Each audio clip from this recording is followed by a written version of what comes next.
It's official. I have found the absolute best credit cards that exist, whether you have no credit, you're bankrupt, or you're becoming a millionaire, or you want to join the journey of becoming a millionaire. And now this time especially, I'm gonna have to ask you to smash that like button because a lot of research went into coming up with that list. In fact, the research was so profound, I almost paid for a subscription to the American Research Journal to submit my research and officially have my first published study. So welcome to the journey to an 850 credit score and being a millionaire using the best credit cards ever. Here we go. What's up, everybody? It is Meet Kevin. Today, we are talking about credit cards. And you might be thinking to yourself, wait a minute, Kevin, you usually talk about getting deals as a real estate investor or being an awesome real estate agent. And yeah, that is true. In fact, in less than 2 weeks, I'll be in Chicago hosting a real estate investing crash course myself. Hope to see you there and you'll get to meet Kevin. And that's open to anybody, no matter what your experience level is. But in order to buy real estate, you need credit. Generally, in order to build this net worth so that you can retire early and have passive income, you need assets. And an easy way to get there is using credit and your credit score to your advantage. That's why it's about time that we make a video on this channel talking about my top favorite credit cards, whether you got absolutely no credit at all because you're bankrupt or you never started building credit, or you're already a millionaire, maybe you've already got credit established. If you don't have these particular credit cards, the odds are you're missing out. Now, before we get into my favorites, let's make sure you have these 4 assumptions right. And number 1, don't carry balances on your credit card. You do not need to carry balances to build your credit score. Please, please, please don't pay those high interest rate fees. Pay off these credit cards every single month. I know sometimes it can be exciting, like, oh, well, there's an introductory offer. Yeah, well, that debt sneaks up on you pretty fast, and then you start paying fees to transfer. Just pay off your credit cards every single month. Keep your credit cards open, especially your favorite ones, because you're going to build an amazing credit history with those, and you don't want to eradicate those by closing the accounts. But make sure you don't forget about the cards. Try to keep cards that you do end up using at least once a month, so that way you make sure you keep making that payment and you don't all of a sudden end up with like a, oops, forgot about that card, forgot there was a balance, all of a sudden my score dropped 100. Assumption number 3, this video is not designed for credit card churners, so I'm not super jazzed about short-term credit card benefits, at least not in this video. This video is going to revolve around a lifetime of credit cards, and the best ones for you to have right now. Those might change in the future, but for now, these are the amazing ones that you should strive to get, and we're gonna go through the journey from starting to the best. And number 4, I know at least 5% of you amazing people have done this. Please hit that like button. Credit card number 1, and this is the credit card you go to when you seriously can't qualify for any other credit card. Not only is it a secured card, but it is probably the easiest secured card to actually get approved for, which is crazy because it's like, wait, you have to get approved for a secured card? Yeah, I don't understand why. But anyway, it is the Capital One Secured MasterCard. It's got no fee, but you're not getting anything out of this other than building credit. And when it's secured, it means you actually have to give Capital One money before you could spend it. So it's kind of like you're spending your own money, but it lets you build credit. Now, it does give you the benefits of zero fraud liability and the ability to monitor your credit score, which is great because as soon as you get your credit score up a little bit, you want to get the heck away from this card. Keep it open, pay it off. Whatever you do, do not carry a balance on this card. The interest rate is usually like 27+%, which, just to give you a little bit of relativity, if you had a $100 balance on this card, it would double the amount that's due in under 3 years. I think it's like 2 years and 10 months. That $100 would become $200 in debt because the interest rate is so high. It's insane. Don't carry balance. Number 2, once you get out of a purgatory, that is having a credit card that gives you very, very little over at the Capital One secured card, I want you to graduate to the Discover It card. My hope is that most of you are going to be able to qualify for the Discover It secured card right away, and you could skip step 1.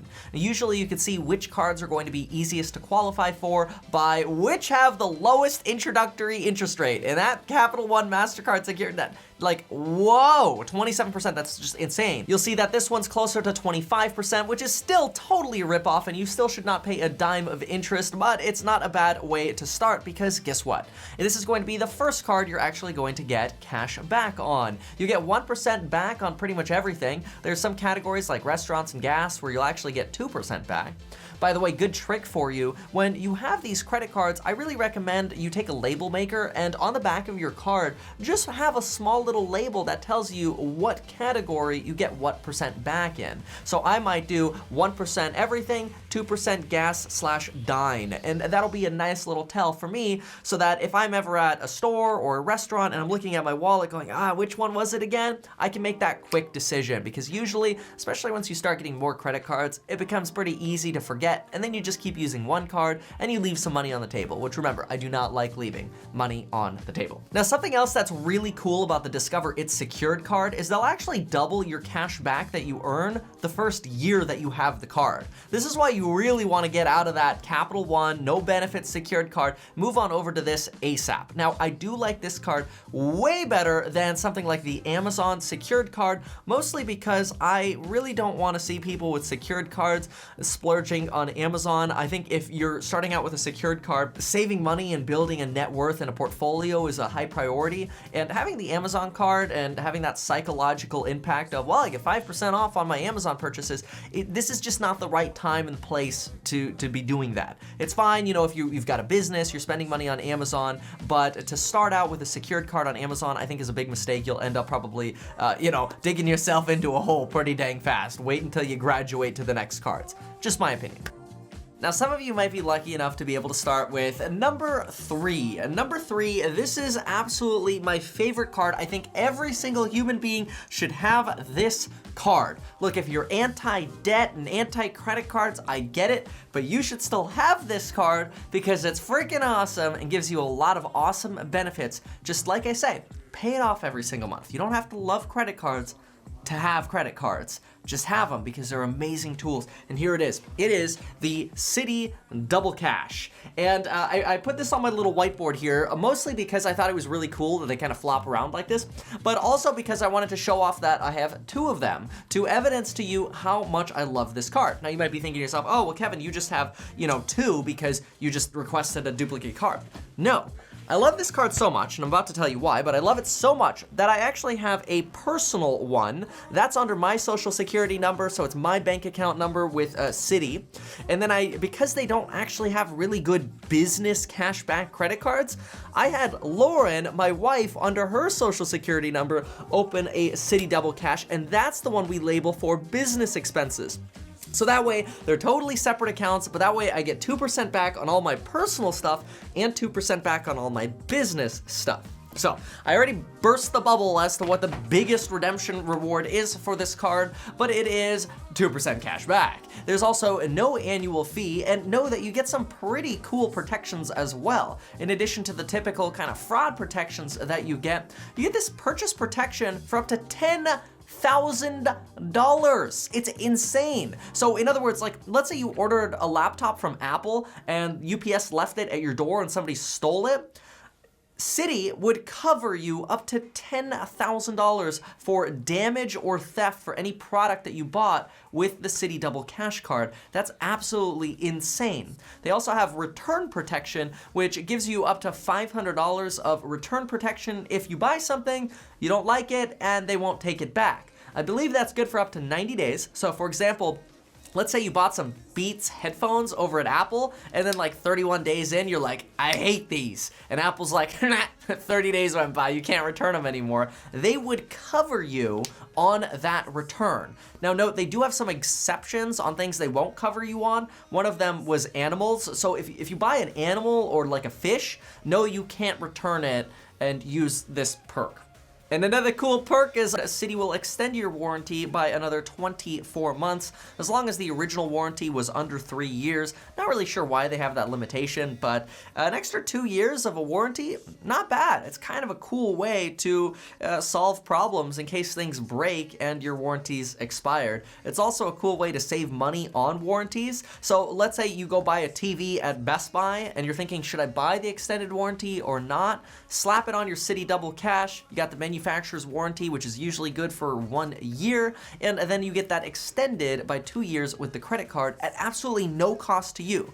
So not only did you get 2% back on your TV purchase, but you're also getting a built-in extended warranty. I personally think that's pretty awesome. Now, number 4 almost didn't make it onto the list, but it has a double purpose as to why this particular card is taking spot number 4. It is the Chase Inc. Business Cash credit card. This credit card has no annual fee, and one of the reasons I really like it, it might not be what you're thinking, is actually that it's a great way to sneak in a credit card relationship with Chase. This is really, really important because Chase has some really epic credit cards, and we're about to hit the other ones that really matter.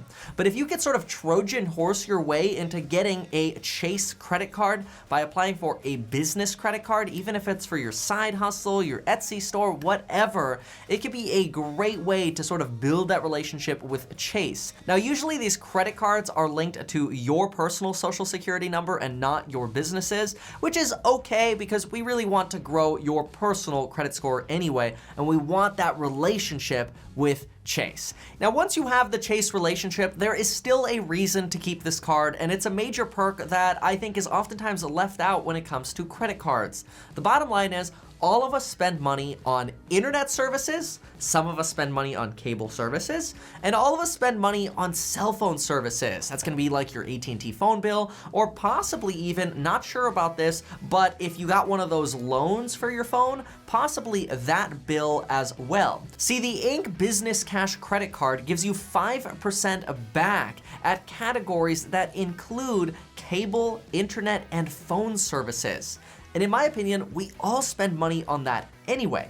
If let's say you spend $300 per month on everything combined, cable, internet, house phone, cell phone, everything together, you know, your loan for your phone, whatever, it's all bundled together. Every single month, you're getting cash back of $15. And these are easy services you could literally put on autopay. I actually don't keep this credit card in my wallet because the only thing I use it for is autopay on cable, phone, and internet. That's it, because I want to milk that 5%. I haven't seen any other card to give that benefit, and so I really encourage you to get this with 0 annual fee and a Trojan horse to get into that Chase realm of credit cards. It's a great way to start your relationship and milk 5% on money you're spending anyway. Number 5, I want you to graduate to the Chase Freedom credit card. Keep that Chase Inc. card for all of those expenses we talked about, but next you really want that cashback Chase Freedom credit card. Not only is there no annual fee, but it is going to give you 5% off on these revolving categories. This is a little bit of a headache because it requires you kind of track what the categories are. Usually what I got in the habit of doing is, again, I take that label maker and I'd put on the back of the credit card at the beginning of each year, I'd put Q1, Q2, Q3, and I'd put what the reward is for that category. So that way when I'm standing at the gas station and I'm trying to evaluate, okay, it's March, do I use the Chase Freedom card to get 5% back on gas, or is it not a 5% category month? Instead, am I gonna use the double cash and get my 2% back? The label making will save your life in scenarios like this. And when I say save your life, I mean save you an additional 3% in cash back. Now remember, Chase credit cards are notoriously hard to get into at first. That's why I recommend you start with like the Discover It and kind of work your way up. Get that Inc. card that's associated with a business. It's sometimes a little bit easier to get started there. Then get into the Freedom card to milk that 5% back. Now remember, this cash comes back to you as cash back, but it can also be transferred to get you as much as 7.5% back. So keep the cash back. Stay tuned for a moment and I'll explain to you how we're gonna get to 7.5% cash back. Another cool thing about the Chase Freedom is if you do sign up, they are running a special right now, and this is totally not a sponsored video. I just see it here on their website. They say after you spend $500 on purchases in your first 3 months, after you open the account, you'll get a $150 bonus. I highly recommend you don't spend the $500 on junk that you don't need. Just put your regular spend on it, like your grocery spend or whatever maybe the 5% off category is at the time, and try to redirect some of your expenses through that credit card. So now you've broken into Chase and you've got your Chase Inc. card, you've got your Chase Freedom card, you've got your double cash, you are milking cash back between 2 to 5% on everything that you're spending money on. Now it is time to reach the apex level of credit cards. You may be surprised, a lot of you could probably qualify for this card. right now, and I highly recommend everybody have it. If there are two cards anybody should have, it is the Citi Double Cash card and this card, the Chase Sapphire Reserve card. Absolutely everybody should have this card over things like the American Express Platinum card or all of these other fancy cards that make you feel special, make you feel elite or luxury. I'm not a big fan of a lot of those cards because usually the benefits for those cards are really convoluted. Look at, for example, the Marriott Bonvoy card. I basically had this argument with my dad the other day where he's like, I got the Marriott Bonvoy. I'm like, why? He's like, well, I got 70,000 points. I go, well, what does that get you? And I look on their website, and like one night in a hotel is like 35,000 points. Each point is worth like 0.007 cents. Like it's so small. And relative to these other cards where things are simple, not so convoluted, I much prefer simple and easy. This isn't to say that there aren't better cards than the Chase Sapphire Reserve, but the benefits of this are pretty incredible. Watch this. First things first, our classic cashback. You're going to get 3% off on dining and 3% on travel. Now, I highly recommend you do the same thing here and put that label making to use. A slap on the back of that card, dining and travel, 3%, always use this. Except my card doesn't actually say 3% on the back. I put 4.5% on the back. Here's why. You get 3% back if you take it in the form of cash back. But remember how I said when you have that Chase Freedom card, or in fact even the Chase Ink card, where you're getting that cash back, that 5% for internet, or that 5% in those Freedom categories, and I told you not to use that cash back? Well, here's why. Whatever points you gather on Chase credit cards, be it the Chase Ink, the Chase Freedom, the Chase Sapphire, you can combine these points and transfer them all over to the Sapphire card. Now, when you transfer the points over to Sapphire, and you spend them on a flight, a hotel, a rental car, or any kind of form of travel that you book through the Chase Ultimate Reserve website, guess what happens? You get 50% bonus points. So to make this really, really easy, think about it this way. If you're going to take your Chase Freedom cash back, that 5% cash back, or that 5% from the Ink card, think of it like getting 7.5% back if you use the money towards any kind of travel. I'm not talking about specific airlines, specific rental cars, or specific hotels. Any kind of travel, it's 7.5% back. That's absolutely insanity. The same is true for the actual Reserve card where you're doing 3% back on travel or dining expenses. Add 50% to those, it's kind of like you're getting 4.5% back on any flights you're spending money on, any restaurants you're spending money on. It's great. So all of a sudden, if you have these 3 Chase credit cards, you're actually getting 4.5 to 7.5% back on all of your expenses for dining, internet, phone, cable, the categories on the Freedom, your travel. That's insane. And your points start adding up like crazy. And guess what happens when you add up all these points? You get free airfare and free hotels. And come on. Free airfare and hotels, that's what I'm all about. I travel a lot, so I milk these rewards all the time. I love it, and so should you. Now, the Chase Sapphire card does come with an annual fee. It's technically $450, but because they're gonna waive the first $300 of that, be it for Uber rides or hotel stays or flights, as long as you travel at least once a year, it really goes down to a net cost of about $150 per year to have this card. In addition to that, there are no foreign transaction fees. So while some of these other credit cards have foreign transaction fees, this is the one you want to be using on all your travel expenses anyway. Now, here's some other cool perks to this card. Anytime you rent a car somewhere, Chase Sapphire Reserve actually recommends that you don't sign up for any of the car rental insurance. Instead, as long as you decline all of the insurance from the car rental agency, Chase, through the Chase Sapphire Reserve, will give you an insurance so that if you damage your vehicle, you could just put a claim in through the credit card. Also, have you ever been worried about your flight getting delayed and all of a sudden you have to spend the night in an airport? Well, Chase Sapphire Reserve will give you up to $500 if your flight gets delayed or canceled more than 12 hours, which is pretty awesome because I'll tell you, I can get an epic hotel for $500 and I'm gonna use every freaking penny of that and I'm gonna turn this delay into a celebration.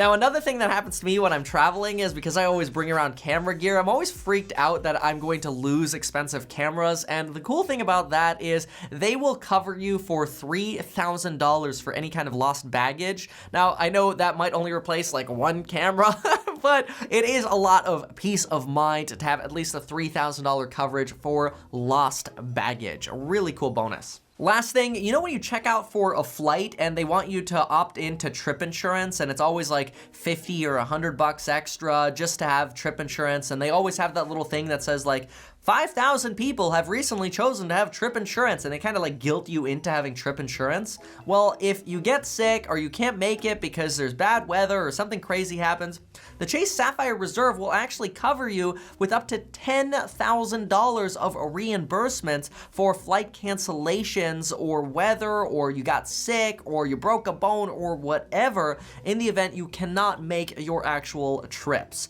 Another really, really cool perk. So you can really see here the Chase Sapphire Reserve is a no-brainer. Yeah, it's gonna cost you $150, but just for the fact that it makes the rewards points you're getting on the Chase Freedom and Chase Ink worth 50% more should make this card the biggest, baddest card ever. It's amazing, and everybody should have it. Honestly, the only two credit cards you really ever need at this point are the Chase Sapphire Reserve and the Citi Double Cash Card. Now, I just want to touch on specialty credit cards. You can see here that, yes, I have a Banana Republic credit card. I have since closed this account, and I have this Macy's credit card. Actually says cardholder since 2011, which is kind of embarrassing, but oh well. I've closed both of these accounts, and I don't recommend you have these because they kind of limit your interest in kind of shopping around other stores, and they end up making you spend more money at these, so I don't recommend these specific store credit cards. I'd rather just use the double cash and have that freedom to shop wherever. Simple life, happy life.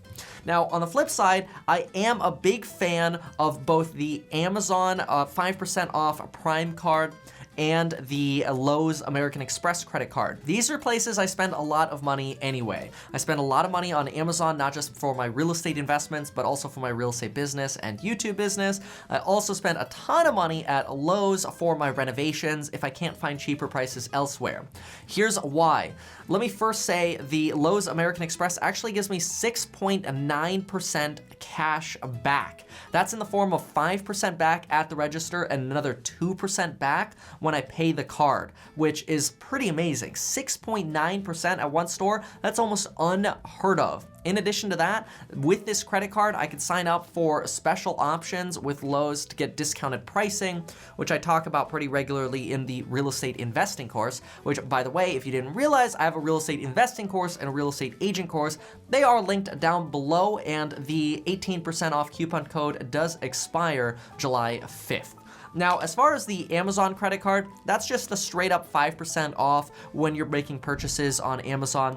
It's not a bad credit card. These are two sort of specialty cards that I do recommend, mostly because I can buy a ton of stuff there. It's not like I'm only buying stuff at Banana Republic or Macy's. I can buy pretty much anything at Amazon or Lowe's, so I'm okay with these. And so there you have it. What's in my wallet? The Citi Double Cash cards, I've got one of each. Again, business, personal, 2% back.